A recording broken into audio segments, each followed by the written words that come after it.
if all of a sudden 17 kids in your neighborhood just disappeared in the middle of the night, just all at the same time, ran out of their houses and disappeared. I throw a little something on the grill. Celebrate.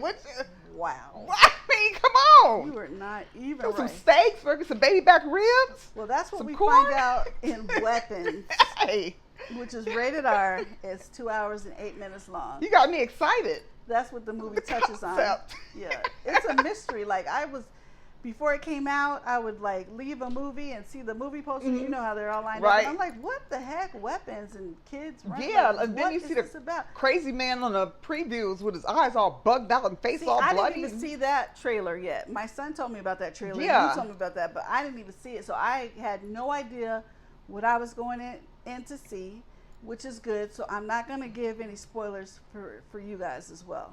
Okay, well, who's starring in Weapons? It stars Julia Garner. That's Ruth from Ozark. Yeah. Yeah. She plays a teacher, and it's her students that disappeared. Uh-huh. Josh Brolin. Uh-huh. Alden Ehrenreich. Mhm. You know him from Ironheart on Disney Plus. He played Solo in the Han Solo story, and he's been in a lot of stuff lately. But he Okay. kind of reminds me of Jack Nicholson's son a little bit. Like they could be cousins or something. I Really? don't know. Okay. Yeah. Carrie Christopher Alex plays Alex. I'm sorry, Carrie Christopher plays Alex. He's the little boy, the only one that wasn't, Kidnapped. well, Disappeared. that didn't disappear. And Benedict Wong plays Marcus. He's the principal at the school. With all the bugged out eyes. Because when I seen that, I figured this is going to be a great, crazy horror. It looks like, they're walkers and they're bugged out, and this is going to be scary. Yeah. But let's talk about what it's about, because So when all but one child from the same class mysteriously vanished on the same night at exactly the same time, a community is left questioning who or what is behind their disappearance. like I said, have a party. Don't question it. Just have a party and enjoy it while it's happening. Stop it. Stop it. Stop it. Stop it. Stop it. So I don't want to give away too much, but basically, yes, the kids disappear, and the movie is set up to where it focuses on different characters. So you have segments that focus on the teacher, one that focuses on a parent, one that focuses on the kid that was left. Why was he left? It's a lot of, mystery. And it starts off pretty slow. Yes, it does. It's very slow. And then, of course, at the end, it picks up. And maybe you're wondering, and I hope that this is not a spoiler, but I kept wondering to myself, too, is this going to be one of those movies where we never find out what happened? Yeah, see, I wouldn't like. Yeah. It's not one of those movies. You do find out what happened. It's bizarre. That's the only type of spoiler that I'll give you is, yes, it's a bizarre movie. There's not a whole lot you can say about it except what we already said about the plot. Right. Because if you say anything more, you're going to give it away. You want it to be a surprise. Right. Because like you said, it starts off a little sluggish. Oh, yeah. So you're going to need, I'm expecting this horror. So, in the first hour, I'm sitting there waiting for some more, gruesome, gory murders, and it didn't happen. Yeah. Is it scary? I would say not. There's a lot of humor in there. And my dad and I left, and we were thinking, gosh, it's almost more comedy than horror. And when I was looking up some note stuff, somebody else said that too. They were like, yeah, it's comedy horror kind of thing. But it's not just funny because it's more dramatic. Right, But there right. are some More of a funny thriller. parts. Yeah. Thriller with a dab Yeah. of the comedy in there. So I'm just going to go to the fun facts, as you like to call them, because I don't want to stumble and slip out And say a something. spoiler. It's so hard not to. I know, right?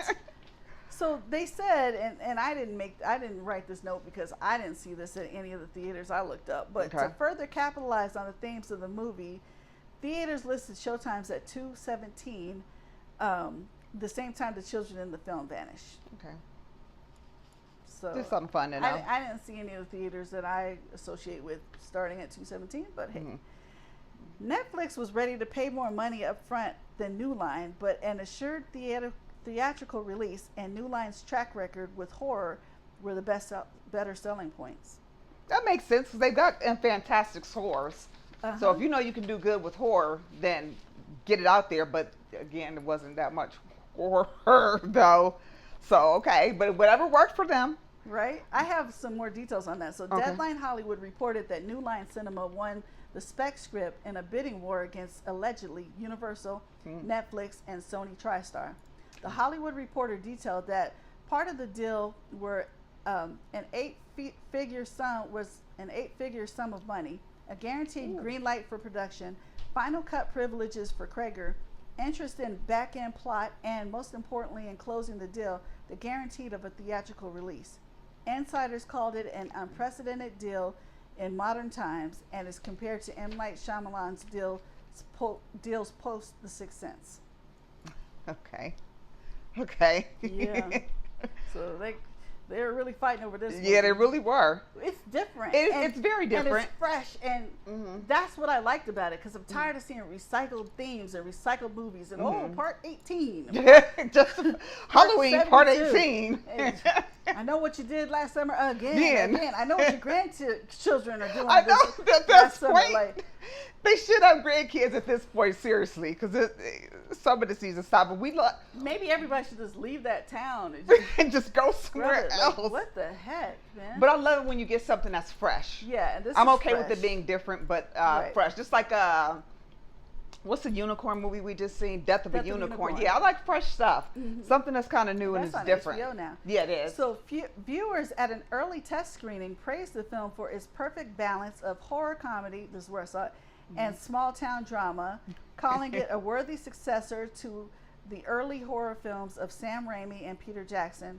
Furthermore, the film was said to bear similarities to the films of Bong Joon-ho, along with the late 90s, early 2000s horror mystery movies like The Ring, What Lies Beneath, and Sleepy Hollow. I'm not a fan of The Ring at all. What Lies Beneath, I've seen that in Sleepy Hollow. I like The Ring. Oh, I can't stand them. I can't stand those movies. Oh, okay. All I hear when I'm watching a movie and it's an hour and a half long and I hear screaming 80% of the movie, I just want to stop it. Just kill them already. Right. You know what I'm saying? Am I going to say this movie was like perfectly balanced like they say? I mean, okay, with the comedy and the horror, sure. But there was little things I noticed about it that in 2025,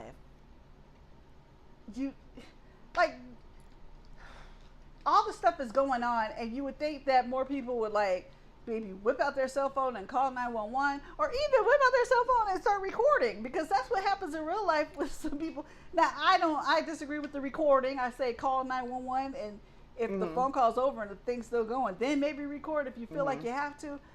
But there's scenes in here where I'm like, me and my dad, call the police, call for help, call for backup, something.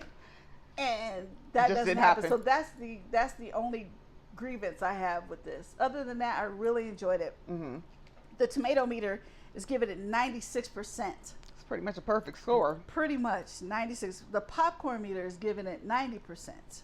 Good. IMDb is giving it 8 out of 10. So those are awesome scores. Yeah, it really is. Everybody was like yearning for something fresh. I'm going to give it 4 out of 5 clappers. Okay. Because it was fresh. It is a little slow, but if you hang in there, it'll pay off pretty much in the end. Let me know what you think in the comments if you disagree with me. Because I don't want to say too much and say there's something else I really feel about it, but I don't. That's like a spoiler. It's going to give a spoiler, so yeah. I don't want to say that. So if you put it in the comments, I will comment back. Okay. Well, there you have our review of Weapons. You want to check this out in theater. Catch matinee if you can. It is a pinch over 2 hours, so just be prepared for that. Don't worry, you can go out to eat when you get done, and go to My Taste of South Crab out in Peoria and see where they're at, and get you a good old boil, with the shrimp, crab boil with the shrimp and crab and all that good stuff in there. Now, don't forget that Jules and I, if you want to catch us and see where else we're at, we are first and foremost on Cash App. You'll see our tags somewhere right around in here. Any donations are appreciated. We pay for our own equipment, our own movies, our own editing, all that good stuff. Are you a legitimate company and you would like to sponsor us?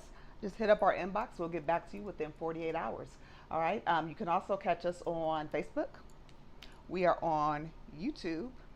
And we are on Instagram. Don't forget to like, subscribe, share, comment, request some movies. What do you want us to review? Let us know. We'll review it and shout you out on the show. All right? Thank you very much for tuning in to Weapons Review, and we'll see you back soon. Bye-bye. Bye-bye.